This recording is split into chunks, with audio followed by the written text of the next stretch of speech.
Okay, guys, so tonight we have Lucho Montalvo, but before we start, I have to make a couple announcements. And if you want to hear this podcast, you can go to Google Podcasts, Breaker, Pocket Cast, Radio Public, and Spotify, and Stitcher. So any of those platforms, you can hear on our own podcast. Remember, every time that you click my podcast, you help the podcast, of course. And if you want to donate, just go to anchor.fm/PAlpha Music Podcast, or just go to my website www.palphamusic.com/podcast, and there's a button to say donate, and just press it and just donate whatever the hell you want, man. Okay? And tonight, no further ado, I have a friend of mine from Puerto Rico. Hey, Lucho Montalvo. Hey, what's how up, you man? doing? How you doing? All right. So we know for how long, man? A couple years, huh? Yeah, it's been a couple of years. I think it's been like around 6 or 5. Yes. Yeah. I remember back when I was doing my bachelor degrees. I think you walked to my room or something like that, right? And we started talking. But before that, we were part of the men's choir. Oh yeah, that's correct. Yeah, that's correct. That was crazy, man. It was wild. It was wild, yeah. So Lucho, tell people who are you? What do you do? I mean, that's a very vast question. Always. You think so? Like, yeah, I think so. Like when you talk about yourself, I think it's very vast because of all that composes a person. You know, like I could say, well, I'm a musician. I graduated from the Interamericana in San Germán, and and I'm an opera singer, and that's who I am. Which is usually you're an opera singer. Well, I don't like to consider myself an opera singer. Okay. I like to consider myself a person who yells in tone. Okay. Yeah. I'm not saying that it's bad though. You just don't like it. You don't see it like an opera singer. I don't like No? it. I just have the degree. Okay. But yeah, well, usually I've been using it, to give classes. Oh, that's nice. Yeah. It's very good. Yeah, it's helped me in that sense, but otherwise to pursue a career in it, I don't know. No. I mean, I don't blame you. It's a very hard thing, man. It is, and it's a very small world, Exactly. It's Yeah. a very small world. And what else? I know that you are pretty much a very artistic person. Yeah. You go not only in music, but then you go a little bit more into the tactical stuff. Oh yeah, like I do a lot of arts with like drawing and painting. I also do I'm trying to pursue a career in acting as well. Oh yes, yeah. I saw a couple posts. Yeah. You taking? I think it was like a workshop or something. Yeah. I was great. I was taking a workshop, but right now in New York, I'm sort of looking forward to William Esper Studio. Yeah. I'm looking forward to that. And yeah, man, I've been trying to do screenwriting. Screenwriting, okay. Yeah, it's very interesting. How that thing where I don't even know. Well, it's basically like writing the script for a film. Oh, that's awesome. Yeah, That's awesome. yeah, it's really And you already have projects built, or you're building some new projects? Well, I was building a project with a friend of mine. But I don't know, like it sort of fell apart. Yeah, it's really rough because everybody's working here. Everybody wants to get that buck, And you have to go, if you want to achieve something, you have to really go to the late nights, You have to go to 1, 2 in the morning. Oh yeah. Which I do, and I'm going to do tonight. I don't like it. Oh It's painful. yeah, man. So Definitely. yeah, it's not easy when you are here in New York City, and there's let's say that you came from Puerto Rico directly to New York City, and then you have this cultural shock. Like, hey, I felt the cultural shock. Yeah, you don't come here to just be in kumbaya. You have to work here. Yeah. And I know people who come here to New York City, they go to Manhattan. Oh, that's the Big Apple. But then they don't realize what does it take to live here, man. Yeah. Yeah. It takes a lot. I actually, sadly, live in Manhattan still. Wow. Good for you, man. Good for you. I mean, everything's close, but it's still expensive, yeah. Yeah, it's fire, It's always a rush, and everything's everything's moving too quick. Yeah. I mean, for me that I live in Brooklyn, usually the people that live in Brooklyn is small. I mean, this is not a small apartment, but you know, as a roommates, right? Yeah. We don't want to stay here for our life. You know, we want to move. Yeah, you want to pursue, you know, a better. So life. Manhattan is like the place. Like, okay, I'm here. I'm in the center of the city. I think I'm getting something. Yeah, I'm getting around. Yeah. I think that's the train what you're getting. Yeah. And it is. And how can I say this? This is just life telling you, okay, you really want this? Okay, here you go. Yeah. How much can you handle it?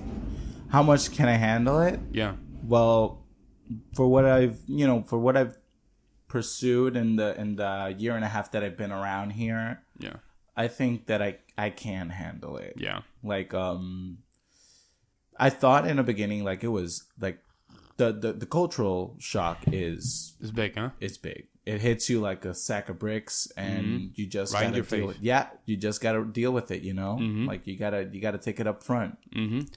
It's just it's a more rushy because I'm from the island, right? Like him, and we have a more relaxed state because it's an island.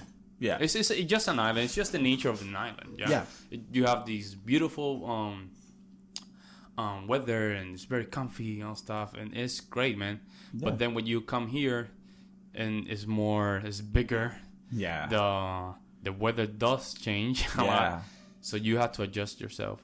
And to be honest, when I came here, the second time to Milwaukee, I really loved it. Yeah, I loved it because I was looking forward for the snow. You know, that was my first thing. You know, but then just the attitude surrounded, I really liked it. I like okay, things has to get done here around here. We cannot just waste our time. Okay. And for that moment on, just going from state by state and coming to New York City, I think I just adjust myself easily because I already went to a school in Wisconsin, another state. So coming here in New York City just made that are more smoothly. Yeah. Not so harshy transition. Yeah, it wasn't that rough. Same thing happened with my sister. My sister, she was in, first off, she went to college in the north side of the island, which is Rio Piedras. Rio Piedras, yes. You know, that it's the city over there, in a sense. And then she went to Chile. Okay. And she was at Santiago. Yeah. So it was the city as well. And when she came over, like, you know, she loved it and she was okay with it. She did feel the shock, but I came from Adjuntas.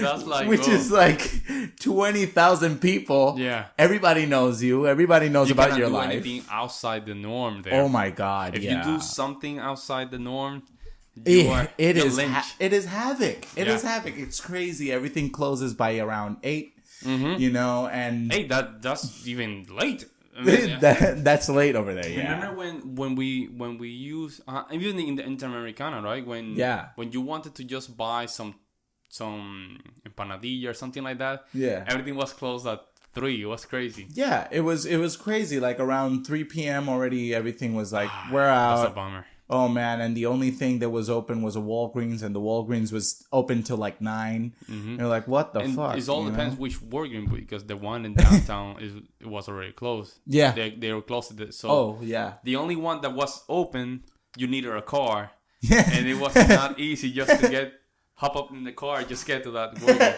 Yeah, it wasn't. It was crazy. It was crazy. Yeah. And the other thing is that the nightlife, it wasn't that bad, though.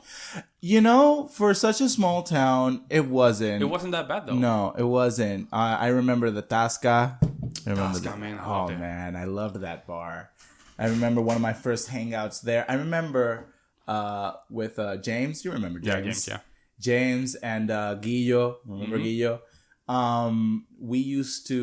There was this one party where we got our first check from rehab. I wasn't, it sounds so bad in English, right? I mean, it's you know, it's a program. Yeah, just explain to folks what it is. Yeah, it's not the rehab from the prison. None of that. It's just like it's a program that you know pays tuition for those that have like disabilities. Like I have scoliosis, and James, I don't know what the fuck he had, but he had something. He has something. Yeah. Everybody knows he has something. And the thing is that we got our first check, and back then the checks were really fat. They were like, well, for us over here sounds like nothing, but it was $500 for a student. $500 in Puerto Rico, and you're a student. That's a lot of money. Yeah, that's a shitload of money. That's probably much. You will probably survive the semester. I mean, it was $150 just for rent. Yeah, and in your case, in my case, my last 2 years, I was paying $80. Holy shit! And I was living nothing, like a couple steps from the college. Really? Yeah, man. Get the fuck out. Yeah, it was. You know, you remember Gerald? Yeah, Gerald, of course. You know the house that was wood. How can I say this? It was a wood house on the top. You're talking about the 3 floors, yes, right? The one with the 3rd floor yes, in wood. I was living there. You lived there? I have so many friends that lived there. Yo, it was so big. It's bigger than my space. Currently, space it was bigger. Get the fuck out. Yeah, $80, man. $80 a month. For that thing, yeah. $80 a month. A month. A month. Yep. $100 for just paying everything. Wow. That's amazing. Was the best. Oh man, so comfortable, man. And then the heat, it wasn't that bad. You always have like this fresh air. Oh yeah, it was really breezy. Breezy. That was the good part of San Germán. You know. That, yeah. The only thing that I will say that it was a little bit out is just if you wanted to buy some food, you know what.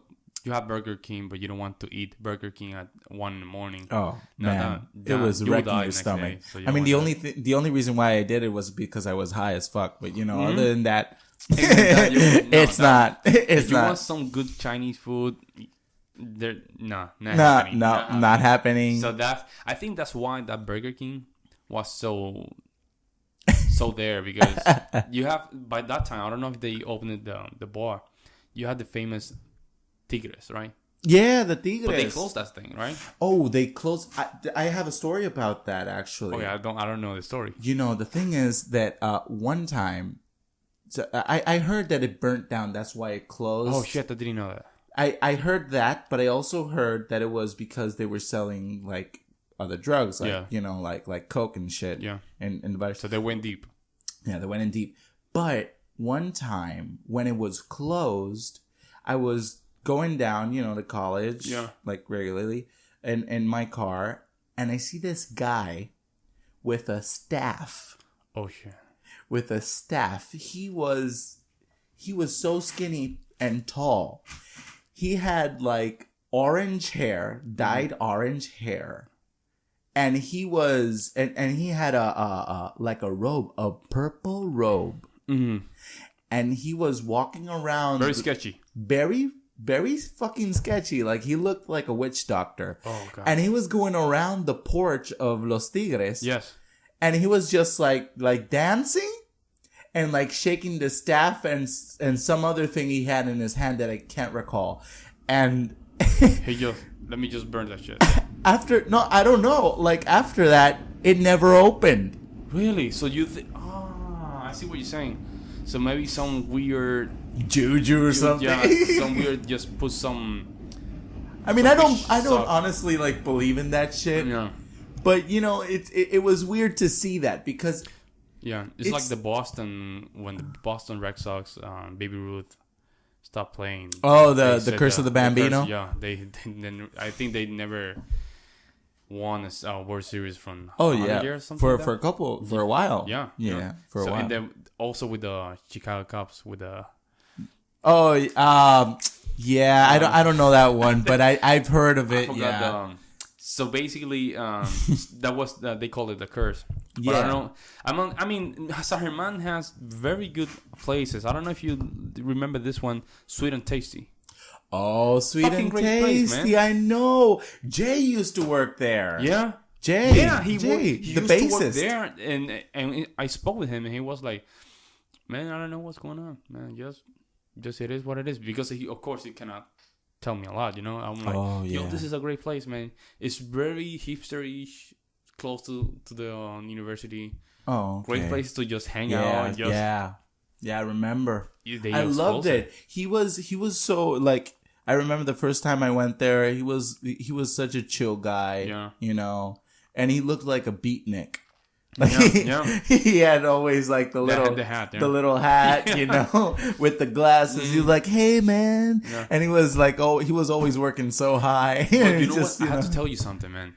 One day I was with my ex-girlfriend, right, and we were walking close to the Sweet and Tasty, and we saw the guy just inviting two big guys, man, big, very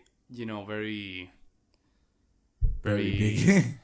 I will say from the hood, yeah. Oh. So they went. He was like kicking everybody out of the Sweet and Tasty, and then those two big guys came in, From that moment on, that's when me and my ex, we were like, "Yo, what the fuck is going on?" Yo, like 2 weeks after that, they were done. That sort of makes sense because I heard he never told me specifically. Yeah.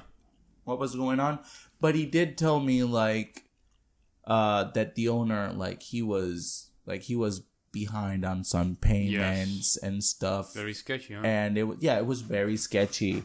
I remember other stories from Sweet and Tasty. I used to go there to just do homework or something like that, and and there was this guy that he would always fall asleep on his work.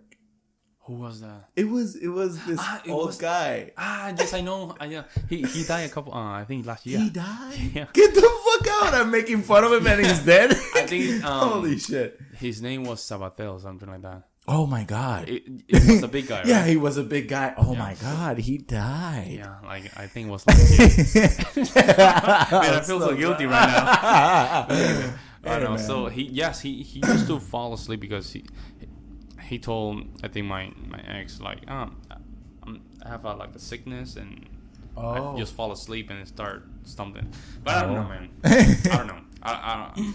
Rest in peace, man. Rest in peace, man. Yeah. I'm sorry. So yeah, after that, so you basically stayed in Puerto Rico after you finished your bachelor degree? Yeah.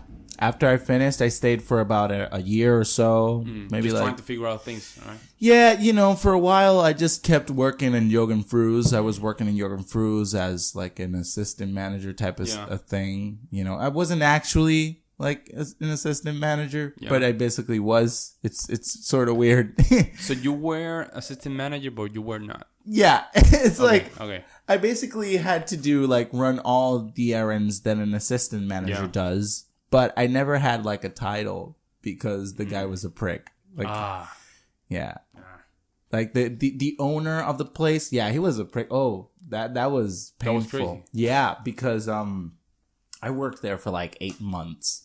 And one day when I get to work, I see everyone in civil clothes. Even the people that aren't in the shift. Yeah. Working in civil clothes, and they were at the store with this other guy from the company. And they were setting up stuff, and I was like, "What's going on?"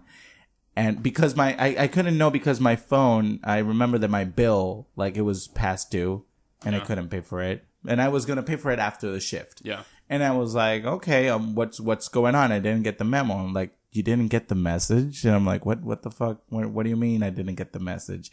And the guy, he was gonna sell the stores to this other guy. Because this other guy who was his accountant. Yeah. And he was going to sell it to him, and this guy pulled out. Oh. Because the debt was too high. Oh, shit. The debt, he was the debt, basically what my friend, who was the manager back then, he told me, listen, the reason why this, I was at the meeting, we had dinner with the accountant, and the accountant was like, you owe me money. Oh, fuck. You owe me a shitload of money because the accountant was also one of the investors. I see what's going on. Yeah. And the thing is, he owed him a shitload of money. And it was I remember that he told me that, he was gonna buy it to make it better, but then he saw the debt. The debt was like too high. It was like I pull out, and then my friend, he was on a cruise back then, and he got the message from the owner and said like, listen, this guy didn't close up the deal, and I'm not gonna keep up with the stores, so just tell everyone that they're laid off. And the company took over. Like, thankfully, the company said, like, well, we're not going to close these stores because a couple of years before it was doing good money. Good money, yeah. Oh, man, I have so many stories of those stores. It was painful. What was the name of the store? Yogan Frus. You know the guy. Yeah. Yeah, it was painful. And those jobs are very important too. Yeah. Those small jobs that can pay you something. Oh man, everyone, like there were some of the girls, they told me that they cried when they saw the message. It was like this guy, like my friend, it wasn't his fault, but he had to give the news, you know, and he was like, listen, you know, you can go to like how do you call that? Unemployment, and you know, and get some benefits. Yeah, get some benefits because this is not going anywhere. Wreck ship. Oh man, it was so painful because we were trying to pull it together. Like it was, you could really see true teamwork from the employees. You guys were like, we want to make this thing. Yeah, because though everybody was miserable, you know, everybody was miserable because of how things were, because this guy wouldn't help us. Everybody was like pulling out of their way to keep the store going. It's still wrecked, you know. If the captain isn't there, it's not. If you don't have a leader that have a clear vision, it's very hard to people to follow you. Even myself, when I do work with other musicians, right? For some reason, they expect me to just lead, right? Yeah. So I just take control. Yeah. Okay, so let's do this, let's do that, let's just rehearsal here, rehearsal there. Yeah. And things go very well. Yeah. To be honest. And I know it's not something that I'm a classical musician, right? And it's not something that is very well known in the scene to be a leader. Take some entrepreneurship spirit, right? Yeah. Let's go here. Let's book a venue here. Let's still do some campaign marketing, just to at least to get people in, right? Those are skills that I just have to somehow just learn to do, man. Definitely. Remember the last small concert I gave here? Yeah. That was awesome, by the way. That was great. I loved it. So from that time, I just start building. I will say musical manager skills or something like that. Okay. You just go crazy. You start making calls, start calling venues. You start. I forgot the word. Forget about it. Yeah. So basically, you start negotiating prices. Yeah. You start negotiating prices. You don't like the things, you start pulling out. Which that sounds so. I mean, if you don't like it, you pull out. You know, you don't like it, you just pull out. You pull out and go like, "Hey, we're done." Don't leave it in. Just pull out. and also making calls to radio stations and stuff like that, man. And those things are not learned. You have to learn by yourself. Yep.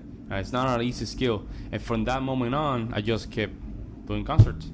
Oh, okay. Just kept doing concerts here and there, and things are not where I wanted, right? I want more, right? But things are moving, which is good. Oh, that's great. That's great, man. Yeah. Like, you know, like, I mean, as people, we always want more. Mm-hmm. Like, even those who say that they're not ambitious, they always want more. Always want. That's why you wake up every morning.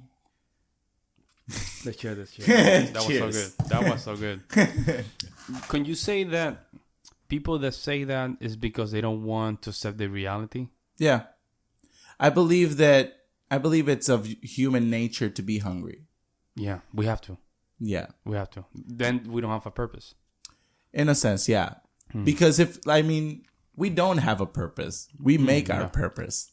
But in a sense, what I do believe is in the balance of things. Like I believe that also wanting too much can kill you. You know, greed or gluttony. Yeah, these are the things that can kill you. Like there's actually this cool movie I don't know the name of, but this person, she's shooting this documentary based on wealthy people, and she sort of makes it look as if like they were animals.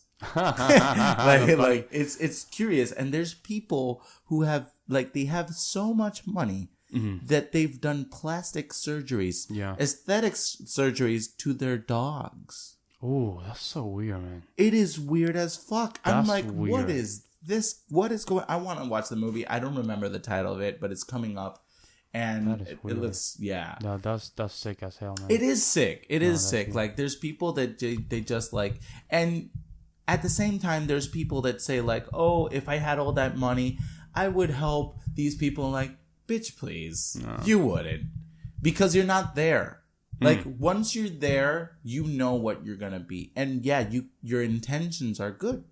You know, maybe your intentions are the best. You know, like my intentions, for example, once I hit like once I hit the charts or the millions, I want to like have a piece of land. You know, make my own house, run by solar panels and windmills, and you know, have a river. Completely independent, and just pull out of society. That's my intention. But let's state the facts. Once I hit the first million, then there's people who want to talk with me, to work with him. Like if you hit the lottery, many people think that once you hit the lottery, you can go cash out and you're good, and that's bullshit. When you go to the lottery and you win the lottery, they got people for you. They got investors. They got accountants. They have bankers. They also have real estate agents, and they're not there to like if you want to work with them. By law, you have to work with them. Because the money isn't just for free. Like you can and be that this is after you've decided if you want to like take the money now, which is like a quarter or a half less than what you were because of the taxes. Yeah. Because of the taxes, or you can take $1 million a year for for so and so amount of years. You know? So it's like it's a game, and it's a game that it's designed to make you lose, and the reason for that is because that is our human condition, to make games, to feel more powerful, to feel that we own shit, to say that you know that we're the boss, when you know like actually. At the end of the day, you can have everything, and you're still gonna die with your, you know, with nothing. That's good with the balance. It's like tall people, and the taller you are, the dumber you look. I'm not saying tall people are dumber, but by nature, right? They talk a little bit slow. They move a little bit slow. And the smaller people have a higher pitch, and they move faster. That's just nature doing balance. Don't get me wrong. I love money, man.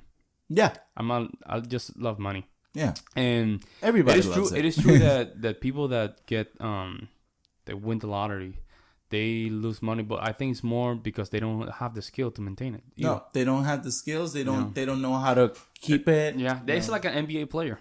Yep. Or a baseball player or a boxer. Well, look at Shaq. Now that you say NBA, yeah, Shaq wasted $1 million in half an hour.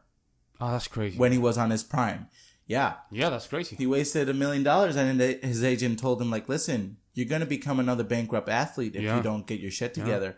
And that's why he got his PhD. Allen Iverson, too. Really? Yeah, he was... there's videos of him homeless in Spain. Yeah, and also, remember this boxer, Tito Trinidad? Yeah. Same thing. People just stripped him off of everything, man. That he was just buying car for everybody. He was giving money for everyone. That's why he had that problem with his accountant, because he realized I was losing money. Of course, man, you're just giving money away.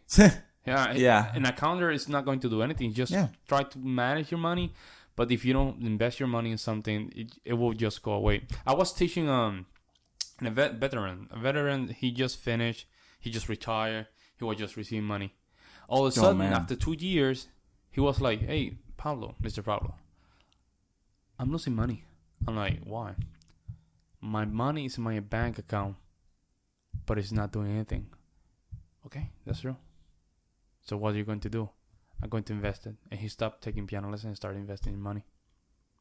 Because he was losing money. It was there in the bank account, right? But it wasn't doing anything, just there. So yes, it's mostly if you win the lottery, try to maintain the momentum, which is going to be hard. Yeah, that's the hardest part. 50 million in one spot is very hard to maintain. It's very, very hard to maintain. Yeah. If you don't have any skill, of course, to maintain it. Oh, definitely. Like, I believe power is a concept. Like, power. I sort of narrowed it down, right? It's sort of like, like there's the point. Like, power is a concept that not many people understand, that it's malleable as any other concept. Concepts were made by us. We made the concepts. Let's say computers. The concept of a computer, we made it. The concept of what a value is, we made it. Like, the concepts here, or the morale here, aren't the same in other places. You know, like you, for example, the pain. Yeah. Right? Many people tie up pain with suffrage. Yeah. And the thing is that the pain is inevitable, but the suffrage is optional. Okay. You can stub your toe right now, and it'll hurt. It will hurt. But you can choose if you want to keep on ranting about stubbing your toe. I see. Yeah. Right? Or you can just go like, oh, okay, I stubbed that, and move on. So it's basically choosing when to manage your emotions. Basically, it will give you power too. I mean, of course, it is. It is a sense of power. Yeah. But the power is to have control. Yeah. Oh yes, I do. Yeah, I do agree with that. Yeah. Power is to have control. If you have power, you have control. Yeah. Now, there are many people that have power but do not have control. They may have the monetary power. Yeah. Right. They may have money, but they do not have control. Yeah. Whereas, you see those people that are bankrupt. Yeah. All of a sudden, because they didn't have the power in the first place. They relied in a skill, but a skill that didn't create that wealth. Because playing sports, I'm not saying playing sports is a bad thing. It's what you love. It's fine. But then playing sport does not create wealth. Yeah. What creates wealth is an organization that's behind those athletes. Exactly. And that's why when I will say like 80% of those athletes and I'm just throwing that number, I'm probably wrong, but then makes sense. They just make a lot of millions, and they don't know how to keep those millions because their skill is not compatible with the result of the wealth. Yeah. Yeah. You didn't work in a company, right? Where you had to make sure that everything is counted, or you didn't sell music where you know who's buying, who is not buying. Yeah. So those things create a value, and from that value you extract the wealth. And an athlete just play, but then he's not making money. The company is giving money to them, and the ones making money is of course the company. That's why the company is not bankrupt. It's the player, which has a lot of money. Which is crazy. I mean, you can narrow it down to a new sense of slavery. Yeah, you could do that. But it's not good slavery. I mean, winning a lot of millions. Yeah, it's a better way to complain. It's a better way to have you by the balls. It's a good amount of money, man. Yeah, it's a good amount of money, and good for them, man. Hey, they work great for them. Yeah. It's their art. They work very far. It's not easy either, huh? It's not. It's not easy. It's many years of skill, you know. And it takes hitting a a lot. 95 fastball No. with a bat is... I played baseball for years, man. Oh, really? Yeah, years. And I've been... I mean, I did sport for years. Play basketball, martial arts, baseball, volleyball, a lot of stuff. And yeah, hitting a 95 fastball, 95 miles per hour fastball is not an easy thing. Oh, that sounds... Yeah, can't see it. I mean, it sounds terrifying. Yeah, you can't see it. It's just you just train your body to react. Yeah. So, at the time that you start thinking, it's too late. Yeah. So you're just basically reacting, which is crazy. And it's the same with the piano. Yeah. The piano, you reach a level where everything just flow, right? And the moment you start thinking, everything just fall apart. I mean, it's your muscle memory. Yeah. If you think about it, then you screw it up. Yeah. Yeah. I remember myself when I used to screw it up a lot, just playing the piano and being like, oh, everything's so good. Everything's go well. Wait a minute. I'm thinking. In that moment, I would just lose it. Yeah, it's like singing. Mm-hmm. It's like singing. We I remember my teacher, Manja. Right, you were a Manja Moreno? Yeah, I was a student of Manja's. Oh boy. Oh, God. People say whiplash. It isn't true. Yeah. Yeah, fuck you. Whoever you are, that you think that music teachers don't hit you. Yeah, you get hit. Yeah, of course. Yeah, you get hit, and you get hit hard because not only physically but mentally. Oh, mentally. Oh man. Did I tell you the story when I was in my master? No. And my teacher was rough, man. Yeah. He used to hit the piano. Yeah, because on the piano room, in the piano room when I used to take my lessons, there was 2 grand pianos, right? Yeah. And there was one that she just used to show me the example, to fix things like that. I don't know, man, but she would just try. If I didn't get something, oh man, she would just try to here, deep in the key, deep in the key. Oh my God! And I'm like, I'll be like non-reactive to it. I'm like, yeah, cool.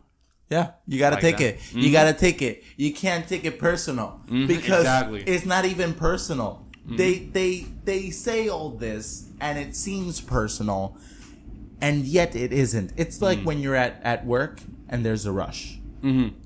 When you're at work and there's a rush, especially in restaurants. Yes. Oh man, in restaurants, I've worked in the food industry for 7 years.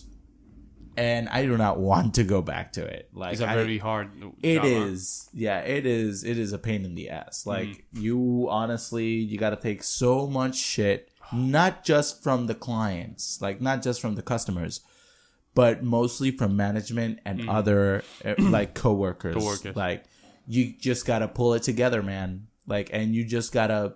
There's a lot of bullshit going on, too. A lot of bullshit. A lot of gossips. Oh man, don't get me started. Don't get me started. I remember when I worked in John's Pizzeria in the restaurant. Mm-hmm. Oh man, that was crazy. That was hectic. Yeah, because you guys become like a society inside. It's like a huge yeah. It's a small society. Yeah. Construct during those 8 or 9 hours. There's the kitchen crew, and then there's the waiters, and then there's the bus boys, and there's the bar staff, there's the delivery guys, there's the hosts where I was, and there's management, and it's hectic, man. Like working in New York in a restaurant in Times Square. Like, sounds so bad. Balls to the mat, man.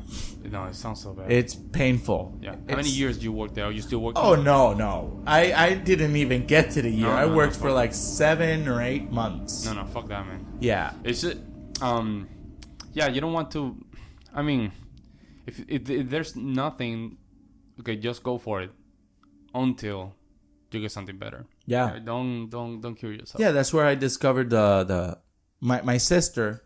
She worked for the theater, and that's where my sister, like, she told me, like, listen, they're calling people.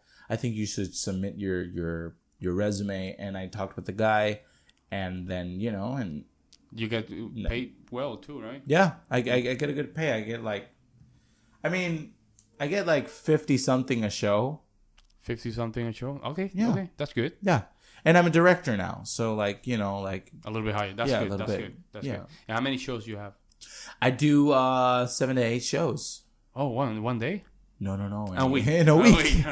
Yeah, no. Oh, that's a good amount too. That's a Yeah, good yeah. amount. It's I mean, it does pay the bills too. it pays the bills and it keeps me happy, you know. And Until you get something better, of course. yeah, definitely. Like that's the you know, you always want to do something better. Right now, I'm trying to work on my career as a musician, and I never wanted to be a teacher, honestly, but it's what's paying The bills. and it's what's getting me closer to what I want. Yes. You know? And I used to be around that idea.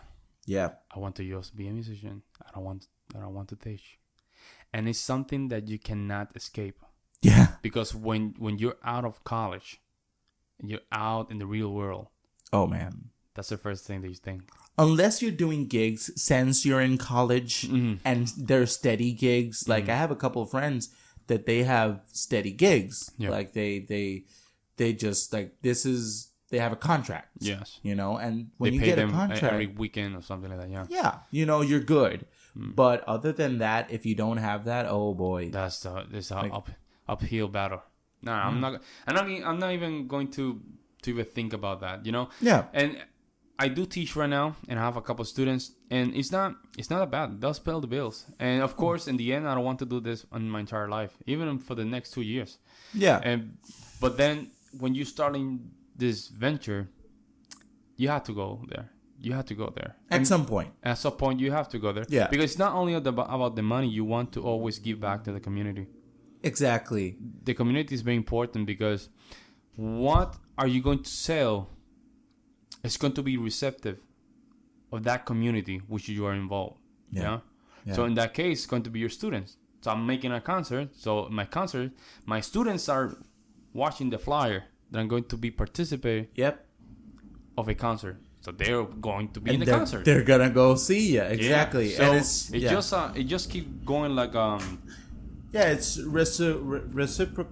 reciprocal. Yeah, reciprocal. Yeah. So it's a very important. Even though I do take I didn't go this morning, but I was supposed to go to a conference about business, right? Oh, okay. And they just they just give back to the community. It's free. It was free, but they just give back to the community. Yeah. Because they know at the end, I'm probably going to buy his product if I see it's good or not. Yeah. Yeah, so it's just go back to the principle of just giving back to the community, which is great. And not only that, they can file it as pro bono. Okay, yeah, that's you true. know, and that helps. And I don't know if I think the last time that we spoke, we were touching this topic, the NoFap. The NoFap. Yeah. I remember that. Yeah, remember that? Yeah. Are you still doing it, or you? I'm practicing it. Yeah. Yeah. Me too. Yeah. Yeah. It's great. I haven't quit on it, Yeah. and this is the difference. Yeah. Mm-hmm. This is the yeah. you see it, right? You see it. You see yeah. it, right? Yeah. You This see is it. the difference. And It's true. It's true. It is true. It is true. People don't. Yeah. People think it's bullshit, but trust me, and it changes who you are completely. I mean, there's once in a while, like once in like a month or probably like 2 months, you'll relapse. But don't let that let you fall. Just keep. Go back, and it's fine. It's fine because it's biology. Yes. It's biology. Like if you concentrate yourself on, like, if you put your mindset that you're gonna watch porn every night, right? Yeah. And you you see the like you watch porn. Not only will you just fuck up your mind very because very you badly. always want something harder, and you want something weirder, and you always and that's bad. And that's very bad Because when you're with your partner or something like that, it's never gonna be the same because that's an act. Yes. That's a scene, that's a movie. It's not real, and you expect things to be like that movie. And when things don't happen like that, that actually it worsens your dysfunction. And not only that, you can have penis, how they call it, penis dysfunction. Yeah, I think erectile dysfunction. Erectile dysfunction. Yeah. And that's a huge bummer for a man. For me, the case was that I wasn't feeling good. Yeah. I was always sleepy. I was a little bit slow. I wasn't finishing stuff. And there was a moment I'm like, no, man, I have to stop all this stuff. Yeah. I need to stop. I need to just get my stuff together. And since that moment, just everything. If I show you my listing that I have to do every day, it's like 12, 15 things. Holy just shit. just making sure that and you're so productive. Mm-hmm, exactly. You're so productive now. I mean, after we finish your podcast, I will show you. It's every day I just make sure that I just finish what I have in my list. Yeah. And it's a lot. But mentally, I need to finish it. Because now I feel the next day, if I didn't finish what was supposed to be finished the last day, I'll feel rushed and behind. Yeah. Yeah. So in that case, I just try to make everything, quickly. And then also, that came with the fasting. I tried to do fasting. Oh, you're doing fasting sometimes? Fasting too. That's good. And that, I lost like 20 pounds. Holy shit. 20 pounds only doing fasting. And not just strictly, I would just drink my coffee during my fasting. Cool. I would. And now I'm just like, okay, I'm 166. I'm cool. I think I can just go a little bit flexible. But all those things just started one after the other. Bam, bam, bam, bam, bam. Yeah. And this is the result. Just things are moving. But man, I will tell you, man. I mean, the problem also with pornography is that it's so accessible. Oh, yeah. It's like you don't have to go down to the block and pay this guy to give you porn. Yeah. You just log on to your phone. You don't even have to turn on the computer, You just open your phone and it's there. Mm-hmm. And the problem with it, like, people don't realize that it's another vice. It's like another drug. Mm. Like, it's a dopamine effect, yeah. It's a dopamine effect. It's the same shit. Like, and you want to go harder. And that's the thing. Like, I used to smoke, like I told you. Yeah. I used to smoke weed. And I smoked a lot. Mm-hmm. And I stopped. It's true. You came here, you didn't have that smelly. Yeah. You didn't have that smelly. No, yeah. Which is good. Yeah. Like I smoked a lot and I don't, not only do I don't smell, but also like if you look around my eyes, you don't see like those big dark things, dark circles. You don't see like my teeth as yellow as they used to be. True. Yeah. Like and also like I'm sort of like I'm coughing up shit because my lungs are just right now and it sucks because I'm 25. And I feel like my dad. And my dad is a heavy smoker, a heavy like. But you used to only smoke marijuana, or? Well, the thing is that in college I smoked tobacco. Yeah.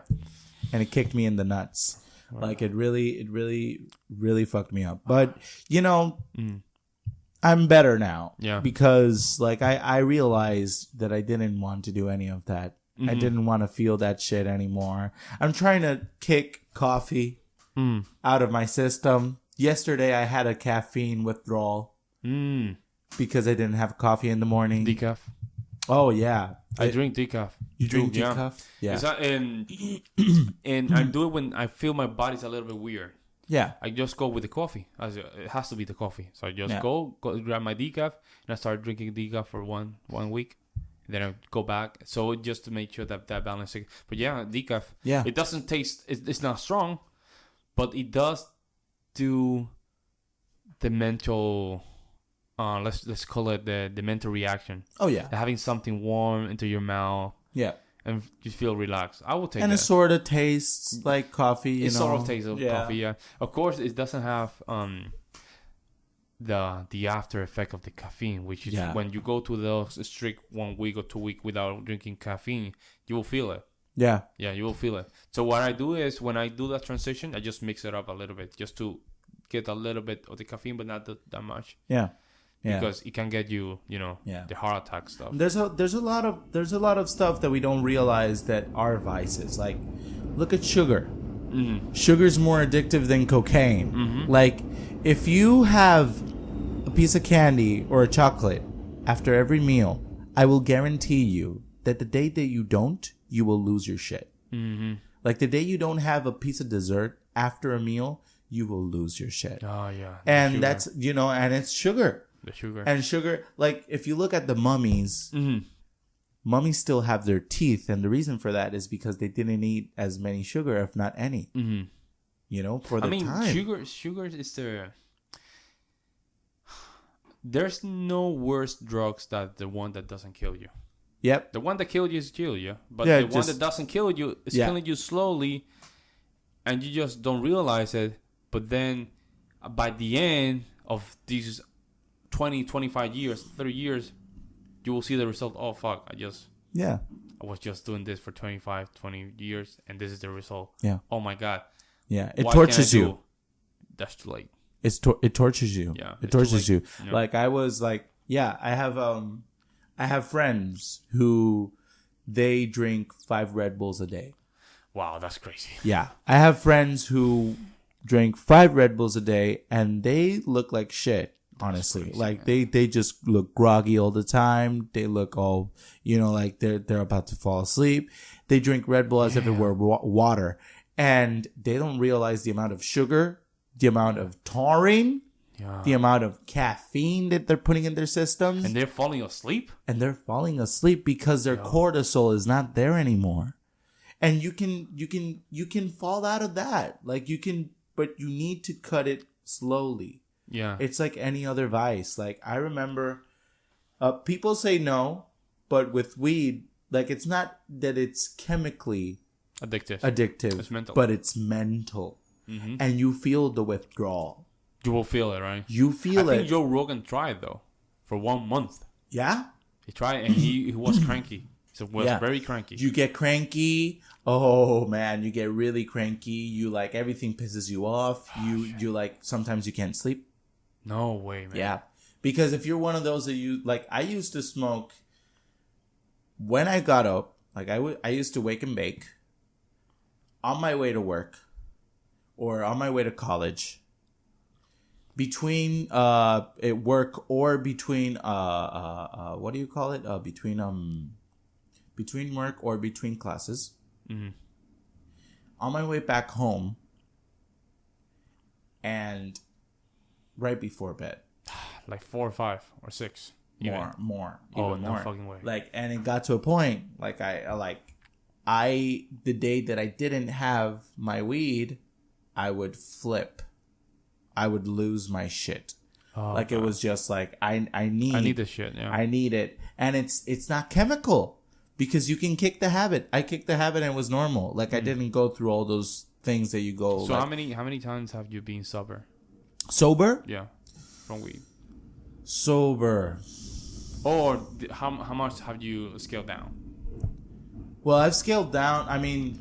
Like, I've done it a couple times. I remember one time back at home, my girlfriend, she, at the time, she said, if you say that it's not addictive, why don't you kick it off for a month? I'm like, I could kick it off for a month because I've done it before. Like, it's no big deal. She's like, okay, then do it for 2. And it was the 2 summer months. The 2 months that you're not in school, but, you're with your friends all the time. Yeah. And they're smoking all the time, and you're like you're itchy, like you want, like I really, and it's not that I stopped because I had a job, because by the time I was unemployed, like it's not because I stopped because of anything really, surveillance or anything. I just stopped because I wanted to prove a point, and then after a while, like back then it wasn't because of health. Back then it was just to prove a point to my girlfriend, but then. After those 2 months, I said, I feel great. I should leave it for a little more. And I left it for like 8 months. The reason why I broke out was because this big party that I threw. But then when I went back to smoking weed and all that, the reason why I kicked it was because one day I looked at, I told you that I had my fanny pack. Yeah. The New York's deadliest fanny pack. and in my fanny pack, I used to have like all the paraphernalia. Yeah. Right. I had my grinder, my lighter, my eye drops, you know, I had everything. Like I had the weed and the little thing. I had everything. And one day, I don't know why, I looked at it and it sort of like changed to me. The way I looked at it. You know how you look at something and it sort of looks like something else? Okay. To me, it looked like one of those bags that like heroin addicts have. So you went there with like the belts and and the needle and the spoon and all that, and I lost it. I was like, oh shit, oh no, I can't. So you have like looking at yourself kind of moment in the mirror. Yeah. Oh God. And I saw myself destroyed. Oh. I saw myself like going down this road, and I was like, oh no, Lucho, you gotta change. Oh shit. You gotta cut. And that's the reason why I'm not smoking anymore. You know, I said, and also because I was spewing some black shit. I was coughing like my dad. And my dad is 60 now, and he's been smoking cigarettes since he's been 13. But you do smoke cigarette also? Or?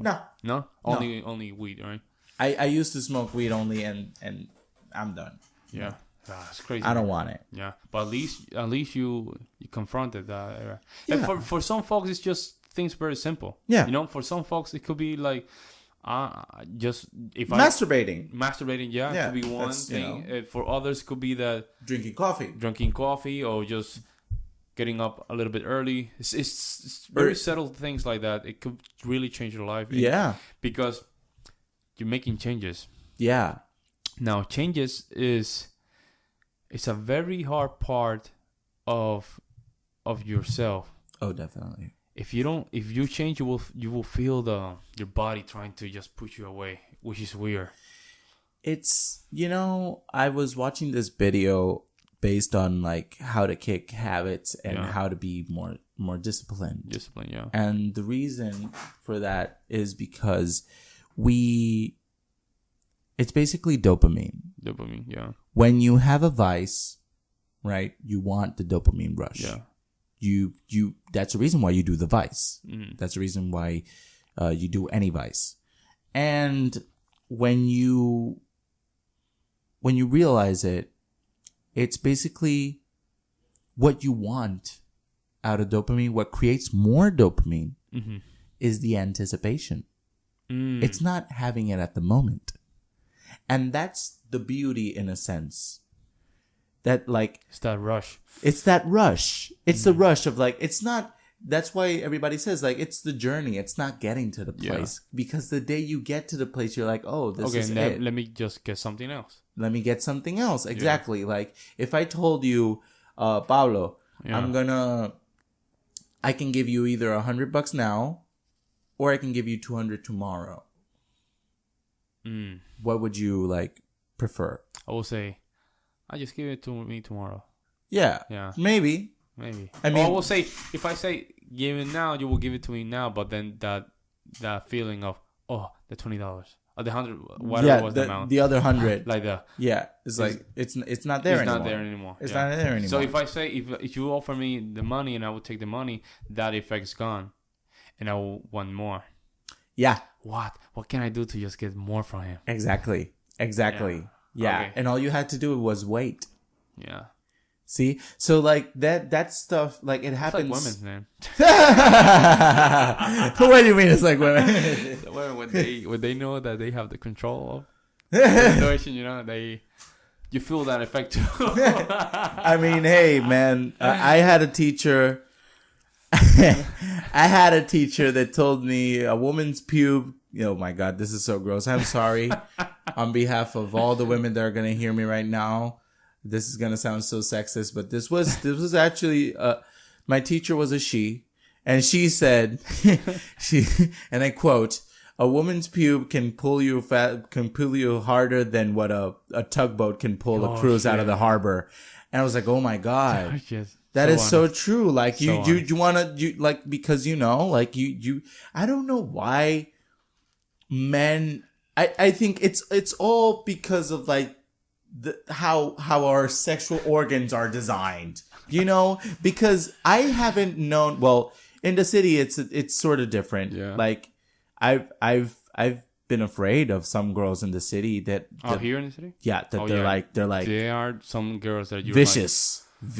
Yeah, like they want you, and it's now and you know, it's now or never. Or never, yeah. And they will do crazy stuff, like they will put you. You have a story about that? I don't know a story, but they do have the option. They have the option to select you. Yeah. Yeah. Which is the weird part from where we come from. Exactly. Which is the big weird part. Did I tell you about my first story in Milwaukee? Which is that's the one. That's the one. That's the one. But that's one of the stories. Like, oh god, this one culture shock. Yeah. Like. Yeah. I'm yeah. Like, okay. You know? And for that, like I say, that transition between the results and what's going on before the results, that's another dopamine effect. That's why I'm not saying the dopamine effect is wrong, because you can get dopamine effect after you achieve something too. You're writing a song and you are in the rush to write a song. When you get someone to perform it for you, right? Yeah. You'll feel like, oh, okay, let me just write another one. Yeah. Yeah. And then from there, when you realize you're just building 4 symphonies or whatever. Yeah. It's just it all depends, where do you get that dopamine effect, and where do you channel it? Like, on what you channel it. Yeah, that's the correct word. Like, you could the same thing you get from snorting coke. Yeah. You can get from writing a novel. Yeah. From writing a screenplay. Like, now there's a difference between the two. One is slower than the other. Oh, definitely. And that's the dilemma right there. That's the dilemma, the delay. Mm-hmm. The delay. Like, one takes work. Mm-hmm. The other one, you don't have to work for it. Just grab your phone. Just grab your phone. Just grab your phone, yeah. Yeah.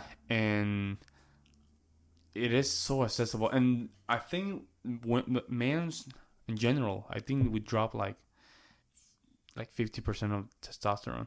Oh, overall, yeah. Overall. And then it does make sense. Your social skills as well, they just fail. Drop. Yeah. For me, I feel very comfortable just speaking with people. Yep. Speaking with girls. If I go to a bar, I will feel very comfortable speaking with them. It's not like before I would have approach anxiety like very bad. Yeah. Yeah. Like what the fuck is going on, man? And now it's just more like I just go to the bar, talk. She reject me. I don't take it personally. We just go to the next one. But for some reason, that effect of masturbation, all the stuff. It's like Les Brown says. You're judged by what you do when people are not looking at you. When you're at home, nobody is in home. That's when you're really judged. Oh yeah. Because that's when they count. Yeah. But you're outside the world. You want to be the honest person you can be. But then if you're trying to be someone that you're not,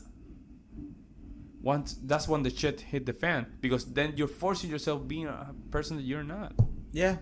Yeah, you're trying to be something that you're not. Yeah. And that's why when I'm alone, which I've learned to love being alone. Like, I love being with my girlfriend, don't get me wrong. But she knows. I've told her, like, I love being alone. When I'm alone, I question myself. I work out and I do a shitload of stuff. You know, like, I do a lot of productive stuff. Yeah.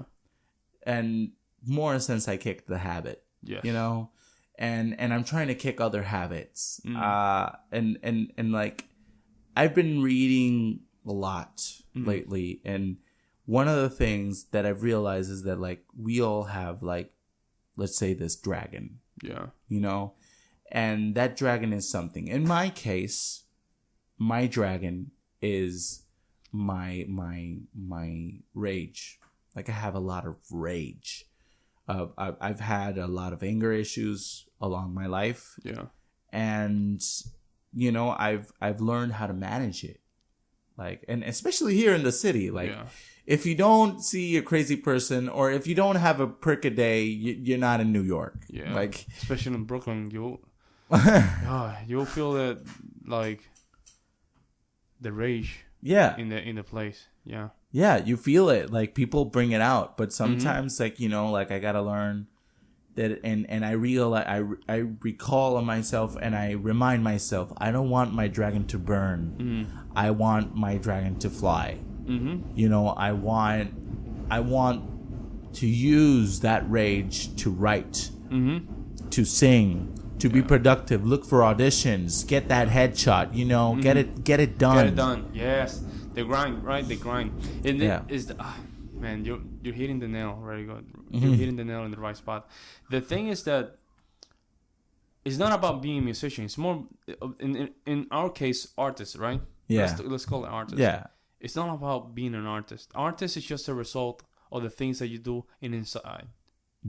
There's a lot of demons inside of us as an artist. Oh, definitely. I have a lot, man.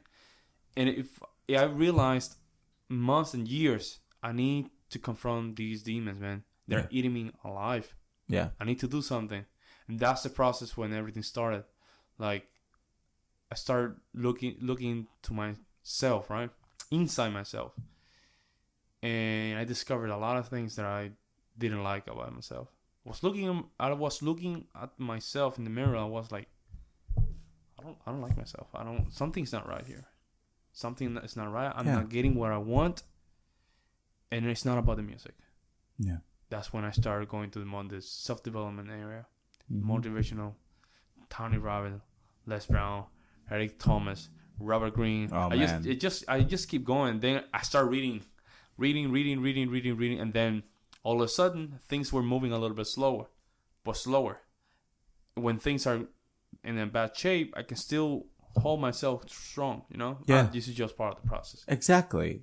And that's something that I hate about a lot of people, like a lot of people that I know, especially here in the city, comparatively from where I come from, like some things here aren't shit. Like people just cry for the stupidest shit. Like, oh, the train is late. I've done it. Don't get me wrong. I've done it.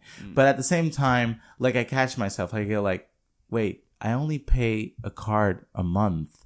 I don't have to pay for gas. I don't have to drive to the place. I don't have to pay for tires. I don't have to pay for a new, for fixes that you do, like tune-ups and shit like that for your car. That's very expensive. You know? And it's the little things. Yeah, I know. MTA sucks. But at the same time, it's there. You know? I like how you ended. It's fucking there. Like, it's people. Yeah, it's like when you look at your phone and you don't have any reception, oh, this is bullshit. It's like Louis says, it's going up to fucking space and back. It's not an easy turn. It's a miracle of science. Like, it's like the waves are going up to space and it's coming back. You know? How crazy is that? Right? That is, and those are the things that we don't realize a day. And I know so many people that are so fucking entitled, and they like everything, like they see the world as if it were against them. Well, guess what? It is because you make it that way. Like you see it that way. When you see the world is against you, it is against you. Yeah. It is completely. Because it's your perception, a reality. And that's where, like, you got to change your reality, like your mentality, from a fixed mentality to a growth mentality. You know? What's going on? Who are you listening to? I'm listening to a lot of people, boy. Yeah. I've been listening to a shitload. Yeah. Like I've been just like I started changing everything in my life, little by little, but I started changing everything, you know, and it's like, I just want to be a better person every day. I want to be happy and I want to make the people around me happy. You know, I don't want to be sad all the time and saggy and grumpy because I hate that shit. You know, you don't like being grumpy and sad. You don't. You just do it because it's comfortable not to move out of it. And I really hate it. Like these people, like They call it the Williamsburg hipster tone. They're like, I knew you were going there. I was just waiting for it, though. Like it's life sucks because I didn't have the same socks today, and I wanted like but you live in Williamsburg, right? Yeah, exactly. Like fuck you, you know, like people, like I live in a very shitty situation. Yeah. Like, and I don't care to say it to the world because those are my roots. Those are the roots from where I come from. Yeah. I come, like right now, I live in a situation where I pay $150 weekly. Yeah. To cook in my room because I'm not permitted to go to the kitchen. You know, I can't use the living room. I can't invite people over. Oh shit. There's black mold in the bathroom, and I do my dishes in the bathtub. You know, so it's a shitty situation, but at the same time, I know that I'm gonna get out of there one day. Mm-hmm. You know, and I know I have the balls to get out of there. You're not a Williamsburg kind of guy. Yeah, I'm not like, I don't want to like die there. Like sometimes I see people in the street that they say they're homeless, you know, and you know, it's rough. Yeah. But then I see people in the same position for months. Okay. You know, for even a year. They don't do anything. And they don't do anything to get out of there. Let me tell you something. If I end up homeless and like my situation isn't reversible, I will not stay in the fucking city. I will pick up my shit and leave. Just leave, yeah. I will go, I don't know, maybe across the country. Maybe I'll live in Yellowstone. Yeah. I don't know. I will leave society. You know what's weird, man? Now that you say that, New York City is the worst place to be a homeless. Oh, definitely. It's the worst place. I mean, you have those 2 a.m. kind of weird spots, and anything can happen to you. Then you have the rats, and it sucks. Like one day, I was walking down Fifth Avenue. It was like midnight, and it was around the time that I didn't have much work, so I could like explore the city. Yeah.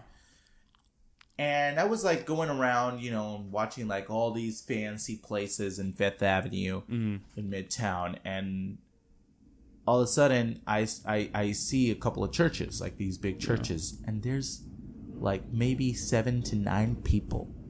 7 to 9 people sleeping on the steps. And then I go to the next church and the same thing. And then I go to the next church and the same fucking thing. And I'm like, listen, I get that life sucks. Like, because being homeless here, people, it's not like in the island that many people that are homeless is because they're drug addicts. Yeah. Over here, it's because, like, I've heard a lot of shitty stories. I heard this story that this girl, she just lost her apartment due to like bed bugs. Oh yes. She had a bed bug infestation in her apartment, and she couldn't do anything. Yeah. She couldn't do anything about it. Yeah. There's a lot of fraud, and don't worry about the camera. Yeah. So is in reality, New York City, and there's a lot of places that they do get services, right? Yeah, but then it's not even the service. It's the worst place, man. It's just clean. I wouldn't stay here. Listen, my sister went to Quebec a couple of weeks ago. They have a subway system and all. She says, Lucho, I don't know. I was in another world. Yeah. Like when she got there, the subway system, she took pictures of it. So clean. Yeah. So clean. Nobody knows why it's so dirty, man. And there was this guy, he was buffering the floor, right? Yeah. He was buffering it, not just sweeping it, buffering it. Okay? To each and every person, he would say, Excusez-moi. Merci. Yeah. Excusez-moi. You're not going to get that here. Yeah. Merci. That doesn't happen here. Yeah. Everybody's like, get the fuck out of the way, move. Just like I will tell you, man. I feel bad, but fucking, man. Sometimes I lost money in the MTA system. Really? Like hundreds of dollars, yeah. Holy shit. The machine didn't get my car, and I couldn't. And I put some cash in the machine. just track my money, no receipt. Hey, I lost money.